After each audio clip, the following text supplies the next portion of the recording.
인간의 탐색 4주차 인간과 복지정책 두 번째 파트로 두 번째 차시 사회복지정책 발달 사례, 영국 사례를 보도록 하겠습니다. 오늘 강의의 학습 목표는 영국 사회복지정책 발달 과정의 핵심 내용을 다음에 제시된 시기별로 설명할 수 있다입니다. 엘리자베스 구빈법 이전 시대, 엘리자베스 구빈법 시대, 빈곤의 재발견 시대, 사회보장의 시대, 복지국가의 시대, 복지국가 위기의 시대, 복지국가 개혁의 시대, 이렇게 각각의 시기별로 영국의 사회복지정책 발달 사례를 보도록 하겠습니다. 먼저 엘리자베스 구빈법 이전 시대입니다. 엘리자베스 구빈법이 1601년에 제정이 되었기 때문에 그 전 시기로 보시면 되겠습니다. 노동적법은 1349년에 제정이 되었는데 영국에서 국가가 빈곤 문제 해결에 나선 첫 시도입니다. 흑사병으로 인한 인구 감소와 엔클로저 운동으로 인해 방랑자들의 증가에 따른 봉건사회 붕괴를 막기 위해서 시도된 것입니다. 상업에 종사하지 않으면서 재산과 토지를 소유하지 못한 사람들은 영주가 원할 경우에 노동력을 제공해야 한다고 규정하고 있습니다. 인구 급감으로 생존자들의 노동 가치가 상승하게 돼서 지주들은 노동력을 구하기 어려워지자 당국의 요구하에서 제정이 되었던 것입니다. 다시 말해서 노동자법은 국가가 빈민의 빈곤 해결을 명목으로 내세웠지만 실상은 지주계급의 노동력의 안정적 확보와 국가의 사회통제 이해가 맞아떨어진 측면이 있습니다. 엘리자베스 구빈법 시대입니다. 엘리자베스 구빈법 시대는 1601년 엘리자베스 구빈법이 제정된 후 1948년에 국민부조법이 제정돼서 폐기되기 전까지 347년 동안 전속했습니다. 그러나 편의상 엘리자베스 구빈법 시대를 이 법안이 실질적인 효력을 발휘했던 19세기 말렵으로 보는 견해도 존재합니다.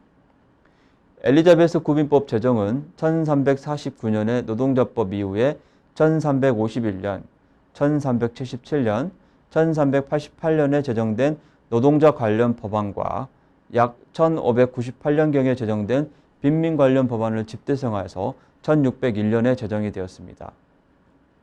엘리자베스 구빈법은 교구 단위로 치안판사가 임명한 2명에서 4명의 구빈 감독관이 치안판사의 감독하에 교구위원과 구빈 사무를 담당하도록 하고 있습니다.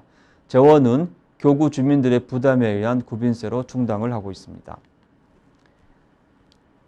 엘리자베스 구빈법은 구제가 필요한 집단을 세 집단으로 구분했습니다. 노동할 능력이 있는 빈민에게는 교정원이나 노역장에 수용해서 노동력 제공에 의무를 지우고 이를 거부할 경우 처벌했습니다. 노동 능력이 없는 빈민의 경우에는 구빈원에 수용해서 보호하고 이들 중 집을 소유하거나 자신의 집에서 요양하는 것이 비용 효과적이라 판단되면 구빈원 수용보다 현물을 제공하여 자택에서 지내도록 하였습니다. 돌봐줄 사람이 없는 아동의 경우 보호를 원하는 가정에 위탁했습니다. 위탁 가정이 없으면 24세 때까지 도제교육을 시키고 여아의 경우 21세 혹은 결혼할 때까지 하녀로 양육시켰습니다. 엘리자베스 구빈법의 의미는 빈곤 구제를 처음으로 교회가 아닌 국가 책임으로 제도화했다는 것입니다. 그러나 실제 집행에서는 빈민들의 권리와 목소리가 반영되지 못했으며 사회통제적 성격이 매우 강했다는 단점도 지니고 있습니다. 1622년에 제정된 정주법에 대해서 살펴보겠습니다. 정주법에서 말하는 정주라는 것은 모든 사람은 법적으로 특정 교구에 소속돼서 자신이 속한 교구에서만 구호를 받을 자격이 있다는 의미입니다. 따라서 교구에 소속되지 못한 사람은 사회적 배제의 대상이 되었습니다. 구호를 더 잘해주는 교구로 이탈하는 사람들이 증가하자 이를 방지하기 위해서 제정을 했습니다. 이 법을 근거로 지방판사와 교구의 동의가 있을 때에만 교구 이외의 장소에서 거주할 수 있었습니다. 부작용도 발생했습니다. 먼저 교구마다 빈민수를 줄이려는 빈민감독관의 막대한 노력이 요구가 되었고, 두 번째로 빈민의 거주 조건과 이동으로 인해 교구 간 소송이 급증하게 되었습니다. 그리고 노동력이 부족한 교구의 사회경제적 발전을 구조적으로 저해하는 문제점도 있었습니다. 다음으로 1696년에 제정된 작업장법에 대해서 살펴보도록 하겠습니다. 작업장법은 남성에게만 적용이 되었습니다. 이 법이 제정되게 된 배경으로는 17세기 영국에서는 빈곤에 대해 다음에 두 가지 견해가 대립하고 있었습니다. 첫 번째, 빈곤은 개인이 태만해서 겪는 것이지 국가가 구제할 대상이 아니라는 견해입니다. 두 번째, 빈곤한 사람들 중에 노동력이 있는 사람은 고용을 통한 노동력으로 국가의 부를 증대시키고 빈곤 퇴치에 소요되는 비용을 절약하자라는 의견이 있었습니다. 이 중에서 두 번째 견해가 수용돼서 작업장법이 탄생하게 되었습니다. 작업장법의 근거에서 브리스톨을 중심으로 공공작업장이 건설되었지만 성공적이지 못했습니다. 그 이유는 당시 빈민들의 기술 수준이 숙련된 노동자들과 경쟁이 되지 못했고, 두 번째로 숙련된 노동자의 버금가게 기술을 연마한 후에는 높은 임금을 찾아 도시로 이주하는 빈민들이 증가했기 때문입니다. 1722년에는 새로운 작업장법이 제정이 되었습니다. 정식 법명은 빈민의 거주, 취직 및 구조에 관한 법률 수정을 위한 법령입니다. 이 법은 남녀 모두에게 제정되었고 제정 배경은 바로 앞에서 설명한 작업장법이 실패했기 때문이었습니다. 부의 원천을 노동이라 여긴 중상주의적 빈곤관에 입각해 있었습니다. 구제 신청을 최대한 억제하여 교구의 구빈세 부담을 감소시키려는 의도가 내포되어 있었습니다. 핵심 내용으로는 작업장 건립 권한은 구빈감독관에게 가진다는 것이고, 교구는 민간업체와 계약을 통해 작업장 운영을 위탁할 수 있었습니다. 작업장에 들어가기를 거부하는 빈민에 대해 빈민구제를 하지 않을 권한을 부여했습니다. 남녀 모두에게 적용되었기 때문에 빈민가족은 아버지, 어머니, 자녀들 모두 작업장에 입소하여 노동해야만 빈민구제를 받을 수 있었습니다. 민간업체가 운영하는 작업장법의 폐단도 있었습니다. 빈민 노동자들의 옷에 명찰을 부착하게 함으로써 구빈 대상자임을 명시하게 돼서 사회적 배제를 명시적으로 부과하는 부작용이 발생했던 것입니다. 여성들의 경우 정해진 짧은 시간에만 자녀를 돌볼 수 있었습니다. 교구가 민간업체의 작업장 운영을 위탁할 수 있게 함으로써 민간업자의 이윤 추구 횡포에 무방비적으로 노출되는 단점도 있었습니다. 민간업체는 이윤 극대화를 위해서 시설 투자를 줄이고 식사와 위생의 질을 떨어뜨리는 단점이 있었습니다. 다음으로 1722년에 제정된 길버트법에 대해서 알아보도록 하겠습니다. 토마스 길버트는 작업장법이 비인도적이고 비이성적이라고 비판했습니다. 작업장과 같은 시설을 통한 빈민 구호보다 재가 구호를 선호했습니다. 이후 약 50년 동안 지속된 시설 이외 구호에 대한 전환점이 마련되었습니다. 길버트법의 의미는 작업장 중심의 공적 지원으로부터 최초로 이탈했다는 것입니다. 그리고 노동 능력이 있는 빈민에게 시설을 통한 지원 이외에 노동자의 저임금을 보충해주는 임금 보조제도의 법적 기초를 마련했다는 의미도 있습니다. 또한 스피넨랜드법은 뒤에서 자세하게 설명하도록 하겠습니다. 그리고 길버트법은 작업장법의 폐단을 시정하기 위해서 시행한 일종의 파일럿으로서 이 법의 시행을 각 교구의 재량에 위임해서 실제 의도했던 것만큼 성과를 거두지 못한 한계도 있었습니다. 다음으로 스피넨랜드법입니다. 스피넨랜드법은 1795년에 제정되는데 이 법이 제정된 사회경제적 배경으로는 먼저 1790년대부터 본격적으로 시작된 경제적 불황을 들 수 있겠습니다. 직업이 있는 사람은 국가로부터 복지 지원이 불필요하다는 엘리자베스 구빈법의 가정이 수정되어야 할 필요성이 부상하게 되었습니다. 그리고 1793년부터 1815년까지 프랑스와의 전쟁을 벌임으로써 물가가 상승한 이유도 있었습니다. 또한 산업혁명 발생도 배경으로 작용했습니다. 정치, 경제, 사회, 문화 등 영국 사회의 근본적 변화를 가져옴으로써 스피넨랜드법 제정의 배경으로 작용했습니다. 제2차 앵클로저 운동으로 농민 생활이 궁핍해진 것도 배경으로 작용했습니다. 마지막으로 인구가 감소한 것도 스피넨랜드법 제정에 영향을 미쳤습니다. 스피넨랜드법을 구체적으로 보면 1795년 5월 6일에 버크셔의 뉴버리에 있는 스피넨랜드의 펠리칸인에서 모인 치안판사들이 임금 보조금의 액수는 빵의 가격에 연동해서 결정해야 하고 수입에 관계없이 최저소득이 보장되어야 한다고 결정하면서 시작되었습니다. 즉, 노동자 임금이 생계 유지에 필요한 정도에 미치지 못하는 경우 그 부족량을 교구가 구빈세에서 지급해 주는 것으로 가족의 규모와 빵값의 변화에 따른 임금, 물가 연동적인 빈민구제 프로그램이었던 것입니다. 스피넨랜드법이 제정되면서 1662년에 정주법의 일부가 폐지되었습니다. 스피넨랜드법의 의미는 가족 규모가 임금과 생활 수준에 미치는 영향을 고려했다는 것입니다. 그리고 복지정책의 기본 철학인 생존권을 처음 도입한 것입니다. 일할 권리와 함께 최저 수준의 임금과 가족수당을 보장함으로써 사회복지급여 수준 권리를 의미하는 사회권의 실체였습니다. 스피넨랜드법의 한계는 네 가지로 나눠서 볼 수 있겠습니다. 첫 번째로 노동의욕과 노동능률을 저하시켰다는 것입니다. 두 번째로 빈민의 조언을 초래해서 인구 과잉을 불러왔습니다. 세 번째로 빈자가 아닌 고용주를 위한 법으로 변질되었다는 것입니다. 결국 스피넨랜드법은 실패했고 이로 인해 빈민억압 정책으로서의 회귀가 발생했으며 그 결과가 바로 1834년의 신구빈법으로 나타나게 됩니다.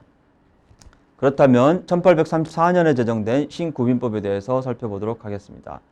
스피넨랜드법에 대한 비판으로 구빈법 조사위원회가 발족이 되었습니다. 이 조사위원회가 저술한 구빈법 조사위원회 보고서를 통해서 신구빈법이 제정되었습니다. 구빈법 조사 보고서는 스피넨랜드법으로 구빈세와 도덕적 해이가 증가하게 되었다고 비판하고 있었습니다. 구빈법 조사위원회의 세 가지 원칙으로는 첫 번째, 열등처우의 원칙, 두 번째, 전국 통일의 원칙, 세 번째, 작업장 제도의 원칙을 들 수 있겠습니다. 먼저 열등처우의 원칙은 국가 보조를 받는 빈민은 최저계급 노동자의 상태와 비교하여 그들보다 실질적으로 열등해야 한다는 원칙입니다. 빈민의 생존권 보장을 위한 스피넨랜드법과 정면으로 배치되는 원칙으로 개인의 책임을 강조하고 있습니다. 전국 통일의 원칙은 전국 어디서나 동등한 조건 하에 처우를 받아야 한다는 원칙을 말합니다. 작업장 제도의 원칙입니다. 길버트법에 의해 폐지된 작업장 제도가 신구빈법 하에서 다시 등장하게 되었고 작업장 제도의 재등장으로 원외 구제가 폐지되게 되었습니다. 다음으로 19세기 후반 빈곤의 재발견 시대에 대해서 살펴보도록 하겠습니다. 당시 빈곤 지원은 빈곤의 사회경제적 원인에 관한 과학적 인식이 부족하였고 빈곤한 사람들의 욕구의 과학적 측정 노력도 부족하였습니다. 그러한 것들을 탐구하기 위한 연구 방법에 대한 인식 또한 부족했습니다. 빈곤 퇴치를 위한 자선단체와 기관 등이 난립하고 있었고 상호 정보 교류가 이루어지지 못하는 문제점도 있었습니다. 이러한 문제점을 자각한 당시 사회사상가들이 1869년에 런던 자선조직협회를 창설하게 되었습니다. 구호가 필요한 빈민들의 개별조사 결과를 카드로 작성했고 빈민들과의 우호적 관계를 중시하였으며 빈민들의 생활태도를 변화시키기 위해 노력하였습니다. 이들은 빈곤의 원인을 게으름과 같은 개인의 특성에서 찾았기 때문에 빈곤정책 발달에 실질적인 영향을 미치지는 못했습니다. 다음으로 19세기 후반 빈곤의 재발견 시대입니다. 이때는 인보관 운동이 발달하던 시기로 인보관 운동은 바넵 목사가 창시하였습니다. 자선 조직들이 자조하는 다른 이념에 기반해 있는데 도움이 필요한 이들과 함께 산다는 사상으로 주로 슬럼가에 집중을 했습니다. 민간 기관들의 친환경 개선 사업으로 시작이 되었고 옥스브리지 학생들이 적극적으로 빈자들에게 봉사를 했습니다. 인보관 운동에 매우 열정적이었고 30살의 여졸한 옥스퍼드 학생 아노드 토인비를 기념하여 1884년에 런던 동부 슬럼가에서 세계 최초의 인보관인 토인비홀이 건립되었습니다. 주로 엘리트 남성이 주축이 돼서 박애보다는 준법을 더 중요시하여 1900년대 초 사회개혁에 큰 영향을 미쳤습니다. 주요 목표는 빈부격차 해소, 사람들 간 신뢰 회복, 계층 갈등 해소, 자선 이상의 사회봉사를 목표로 하였습니다. 빈곤의 과학적 조사와 관련해서는 찰스 부스를 들 수 있겠습니다. 찰스 부스는 런던 시민의 생활과 노동이라는 연구에서 런던 동부 거주민의 약 35%가 빈곤하고 65세 이상 빈곤 노인 중 9분의 8은 노령 때문에 빈곤한 것임을 밝혀냈습니다. 벤자민 시본 라운트리의 경우는 찰스 부스 연구 결과에 타 도시 적용 가능성 검토를 위해서 요크시를 조사했습니다. 빈곤, 도시 삶에 관한 연구라는 연구에서 요크시 노동인구 중 28%가 빈곤하고 빈곤의 원인 중 52%가 저임금 때문이라는 사실을 밝혀냈습니다. 부스와 라운트리의 연구의 의의는 빈곤의 원인을 개인적 문제로 치부하던 통설을 사회구조의 문제로 일깨웠다는 것입니다. 다시 말해서 사람들이 빈곤한 이유를 그 사람의 개인적 원인에서 찾기라기보다는 사회구조에서 찾았기 때문에 국가의 개입이 필요하다는 주장과 같은 맥락에 있었습니다. 다음으로 사회보장으로의 시대입니다. 20세기 들어 자유당이 집권하면서 진보적 개혁을 시도했습니다. 노동연금법을 1908년에 제정했고 국민보험법을 1911년에 도입했으며 도입했습니다. 이 시기 주의해야 될 점은 자유당 시절 위반된 진보적 개혁이 전적으로 진보적인 것은 아니라는 것입니다. 예를 들면 노동연금법의 경우 연금 수혜자는 연금을 받을 만한 도덕적 자질이 있음을 증명해야 했다는 것입니다. 1942년에 윌리엄 베버리지가 베버리지 리포트를 정부에 보고한 것을 대표 사례로 들 수 있겠습니다. 베버리지 리포트의 원 제목은 사회보험과 그에 따른 서비스였습니다. 사회보장의 세 가지 원칙을 제시했는데 첫 번째, 어떠한 제한도 이해 집단에 의해 제약받아서는 안 된다. 두 번째, 사회보험은 5대 약 중 결핍 해결을 위한 것일 뿐이므로 사회보험 조직은 사회 발전을 위한 포괄적 정책의 한 부분으로 간주되어야 한다는 것이었습니다. 사회보장은 정부와 민간의 협력에 의해 이루어지지 않는 것이 세 번째 원칙이었습니다. 베버리지가 제시한 사회보험은 강제적 사회보험이었습니다. 이에 포함되지 못하는 경우를 위해 국민부조장치가 마련이 되었습니다. 사회보장의 목표를 국민 최저선으로 달성하는 것으로 설정했고 따라서 그 이상의 것은 사적 영역에 맡겨두었습니다. 베버리지의 자유주의적 구상의 6가지 원칙을 살펴보도록 하겠습니다. 정협급여의 원칙은 실업, 질병, 퇴직 등 사회적 위험의 성격과 과거 소득의 대수와 무관하게 국민 최저선은 모든 국민에게 동일해야 한다는 원칙입니다. 정액기여의 원칙은 소득에 상관없이 동일 금액의 보험료를 납부한다는 원칙입니다. 행정 책임 통합의 원칙은 사회보장성을 신설하고 지방마다 단일 행정국을 설치하여 피보험자를 포괄해야 한다는 원칙입니다. 급여 충분성의 원칙은 급여 수준과 지급기간이 충분해야 한다는 원칙입니다. 사회보험은 일반적인 사회적 위험을 모두 포괄해야 한다는 원칙으로 포괄성 원칙을 들 수 있겠습니다. 끝으로 피보험자 구분 원칙은 사회보험은 모든 국민을 1. 피고용인 2. 고용주와 독립노동자 3. 무보수 서비스 종사자 4. 실업자 5. 15세 미만 취업연령 미달자 취업연령을 초과한 퇴직자 범주로 구분해서 접근해야 한다는 원칙을 말합니다. 다음으로 복지국가의 위기시대입니다. 복지국가의 위기는 대략 1973년 석유파동 이후부터 시작됐다고 볼 수 있습니다. 복지국가가 위기에 처한 배경으로는 1973년과 1978년에 제1차와 2차 석유파동으로 인한 경제 침체를 들 수 있고 스태그플레이션이 발생하면서 일자리가 감소하고 빈곤이 심화된 것도 배경으로 작용하였습니다. 공공지출을 줄여야 한다는 노선에 힘이 실리게 되었고 1978년 겨울부터 1977년 초 영국의 노사분규와 파업이 극에 달했습니다. 이때 보수당 마가렛 대처가 수상으로 당선이 되었습니다. 대처 정부는 케인즈주의를 포기하고 통화주의를 선택했고 대규모 민영화를 시행했습니다. 사회보장조사위원회를 운영하였고 1986년 사회보장법의 핵심 내용으로 연금 하향 조정, 사적연금 촉진, 자산조사를 통한 사회보장급여 축소를 들 수 있겠습니다. 그러나 대처 정부 기간 동안 실제 복지 예상은 감소하지 않고 안정되었으나 그 이후로는 인구 고령화에 대한 필요성과 실업률 증가로 인한 실업수당 지출과 공공부조 지출의 증가를 들 수 있겠습니다. 다음으로 복지국가 개혁 시기입니다. 이 시기는 신노동당 집권 이후의 내용들을 다루고 있습니다. 제3의 길에 입각한 복지국가 개혁을 주도하였고 이때 말하는 제3의 길은 적이 없는 새로운 민주주의, 활발한 시민사회, 적극적 복지, 신혼합경제, 사회투자국가, 세계적 민주주의였습니다. 제3의 길은 양극단의 이념을 통한 사회주의의 수정형인 사회민주주의와 전통 보수주의의 수정형인 신자유주의로 구분하고 미래형은 사회민주주의도 신자유주의도 아닌 중도 세력에 의한 제3의 길로 가야 한다고 주장하던 입장입니다. 블레어 정부의 복지개혁에 대해서 살펴보도록 하겠습니다.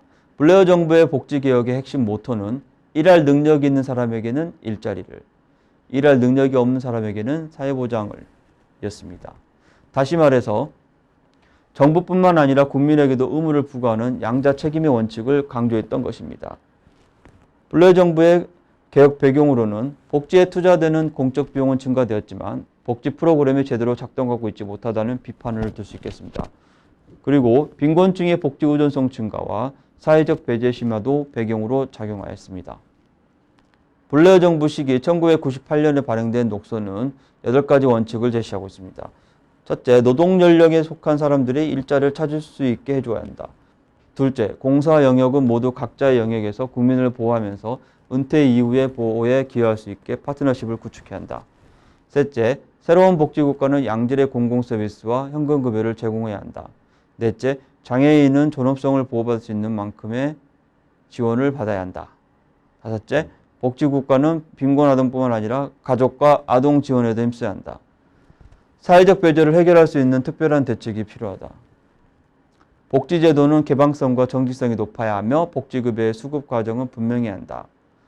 복지전달체계는 탄력적이고 효율적이며 쉽게 접근할 수 있어야 한다. 복지전달체계는 탄력적이고 효율적이며 쉽게 접근할 수 있어야 한다는 것이었습니다.